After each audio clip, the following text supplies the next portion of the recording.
Sacrifice.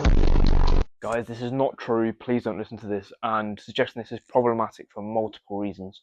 Firstly, let's just go over the amount of protein that you actually need to be eating on a daily basis in order to maximize muscle growth, and that's 0.7 to 0.8 grams per pound of body weight, or 1.6 grams per kilo of body weight.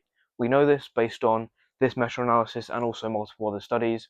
If you want to look at this meta-analysis, you can go and copy this title into Google and just post it, and it'll be there on PubMed and a couple of other places for you to look at.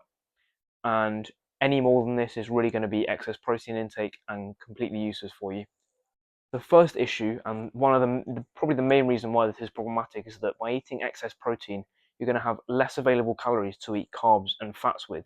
And this is going to be problematic because not having enough carbs is going to reduce your energy levels, which can reduce your workout performance.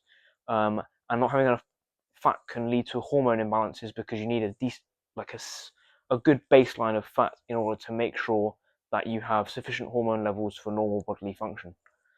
Another issue that you can run into is you can have some micronutrient deficiencies as a result of only eating or primarily eating, protein sources like meat, eggs, and fish because they don't have certain micronutrients that your body needs to function properly.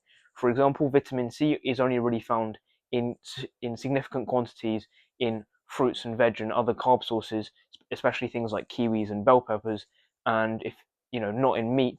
And if you are deficient in vitamin C, that can be bad for your workout performance because you can have a reduction in muscle strength as a result, and worse workout performance can lead to less hypertrophy because you can't produce as much of a stimulus. And another issue can cause things like irritability, joint pain, which can also affect your workouts, and injury recovery, which again is a thing which you always run into. Not always, but you will run into if you're doing strength training at the gym.